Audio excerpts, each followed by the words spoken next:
Hi Sagittarius, and welcome to your weekly tarot reading for the week of December. Thank you so much for joining me today. I hope that you are having a really, really nice day. We'll take a look at the cards. We'll get a sense of the awareness for the week, guidance, and possible outcomes. I will also choose a couple of oracle cards for additional information. So let's see what we have for you. And this week in the Northern Hemisphere, we have the winter solstice. So again, the cycles and the seasons of life.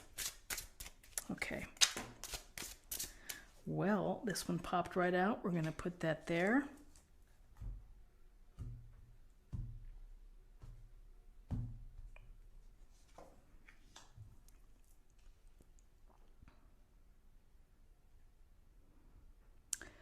Okay, so in terms of awareness for the week, we have the Six of Swords and we have the Four of Pentacles. And the Six of Swords is really what you see here is you see the oarsman who is helping to transport, it looks like the mother and child in the boat. And, you know, here they're going from the, looks like swirling water here to clearer waters. It's movement, it's transition. For some of you, you may be literally taking a trip. You may be having plans to go somewhere. For others, this could suggest that maybe you're moving away from a particular location or from a particular situation, that you've either outgrown the situation or you weren't satisfied and you feel that you need to move on. And you're moving on with the hope for beautiful blue waters in the new location, in the new place, the hope for peace or serenity or abundance, whatever it may be. And sometimes we need the support of people in order for us to make that transition, to make that move. So you may have someone within your life who is supporting you, who may be helping you get ready to take a move. I would also say that for, in some situations when you're in a tough place, like for example, if you're in a work environment that could be toxic or there could be quite gossipy, it could be as something as simple as removing yourself from the scene. You know, if it's the lunchroom or if it's in a meeting, you know, just getting up and walking away and then coming back. So, you know, we see a lot here, but what we see is we see the boat and we see people in the boat and we see people leaving. They're going somewhere. They're moving on, and we can think to ourselves that it's for greener pastures. So with the Six of Swords, here's the Four of Pentacles, and we see the man here. He's got those two huge pentacles underneath his feet, clutching one to his heart, and he has a smaller pentacle on his head. And it's about holding on to what you have.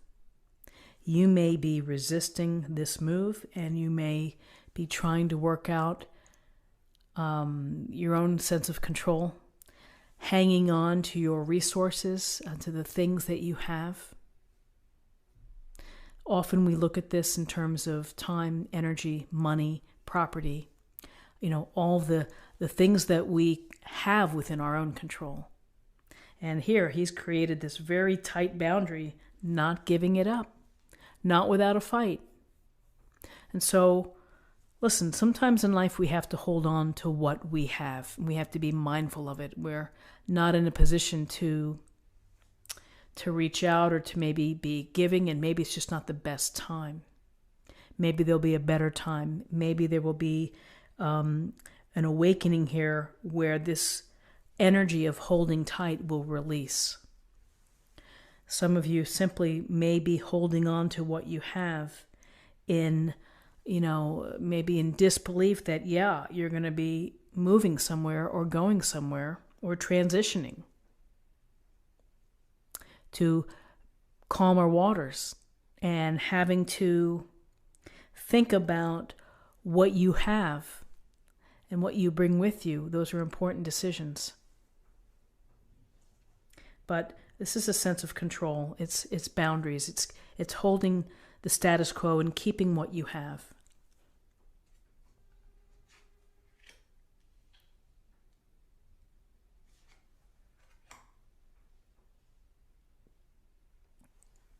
So in terms of guidance, we have the Two of Cups and we have the Princess of Swords. So the Two of Cups, a beautiful card here, loving, sensual. It's just so inspiring to see. And the Two of Cups, it's about the relationships and the possibilities of these really connected unions. People who are meant to find each other. People who simply are joyous to be in the company of someone else. They don't have to do anything. It's just the act of being. And these powerful unions speak to us. They transform us. They bring us happiness and joy and delight. For those of you that are in a relationship, you may be deepening that bond. You may be creating new opportunities for intimacy, for love, for passion. This is a relationship of equality and balance and harmony. Everything fits nicely together. And for some of you who are hoping to meet other people or to have a relationship, this is the possibility that once you make this move, here's the possibility for you to find someone, to meet someone, to connect, to have an emotionally rewarding relationship. And again, you have to put yourself out there. You have to make yourself known. You have to set your intention with the universe, with divine source, that I am looking for my soulmate. I'm looking for my one and only, the person who was meant for me. I'm ready to receive. I'm ready to meet them. And this type of relationship can come true. Two of Cups can also be for those that are, I'm not looking for a relationship right now. I understand.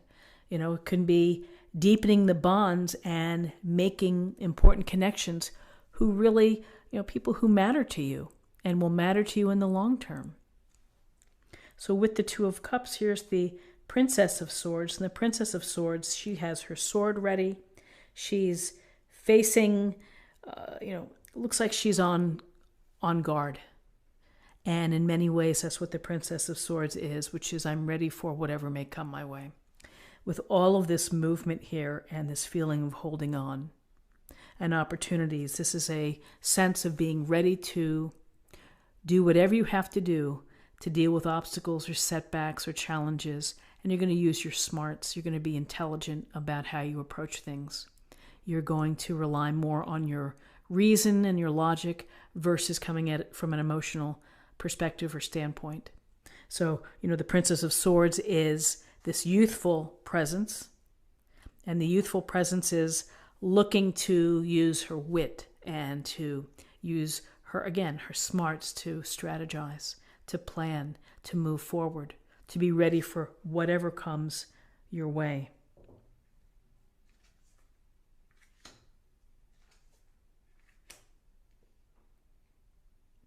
Well, oh, Libra, we have Death, the major arcana, and we have the Ten of Swords.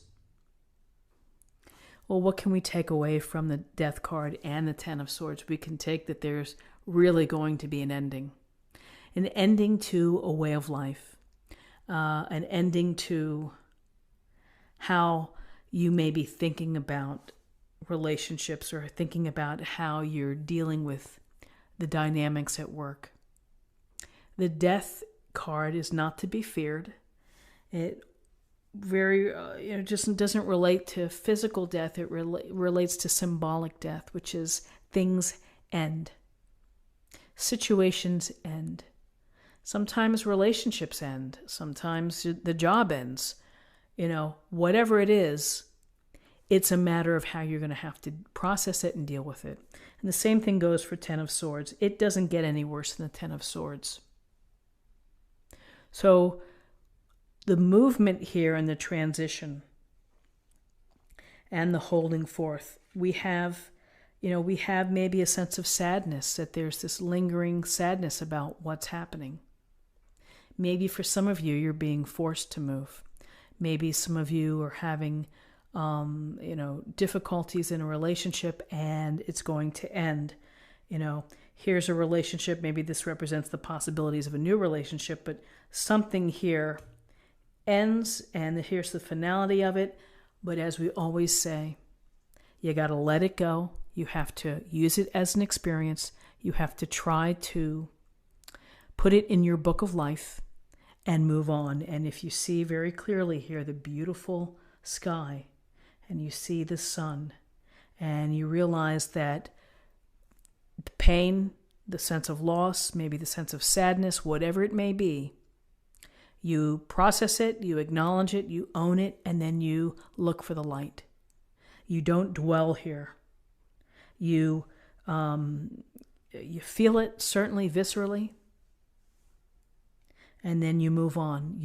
The Death card and the Ten of Swords allows the new opportunities to come into your life. And I feel that it's the new opportunity here that you're going to have possibilities that maybe that there was something wasn't working within a relationship, and by moving to calmer waters, by looking for serenity, looking for a change, that yes, it at a very real level, it represents something ending, where you were, how you lived. And there, of course, there's residual pain and disappointment and wondering, like, am I making the right decision? But ultimately, here we have the Two of Cups, which is a glorious relationship, ready to defend. And, some may say that this isn't going to work out because of the Ten of Swords. I don't tend to see that. I tend to see things that we see death, we see the Ten of Swords, we see a difficult chapter that's ending. This Two of Cups represents perhaps potential of greater bonding. We bond through adversity. Our relationships become stronger and more loving and more connected when we go through something that is like an ending. So very interesting cards. Let's see what we have in terms of an affirmation for the week.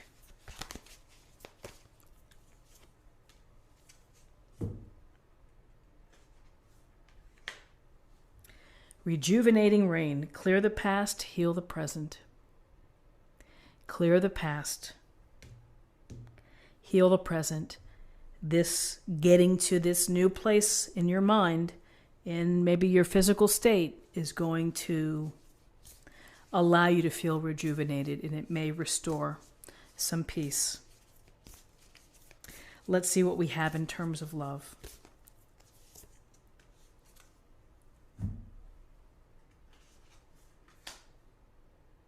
I love you. Let's see what that says.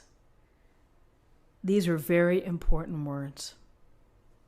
Simple, beautiful message that in times of hard times or adversity, challenges, or simple celebrations, 3 simple words have a lot of meaning when you say them coming from the heart. This is what I have for you. I hope that you found something helpful here today with this reading. If you did, please subscribe if you haven't already. Like this video, share this video, comment below. I hope you do have a really nice week, and I look forward to seeing you next week. Take care.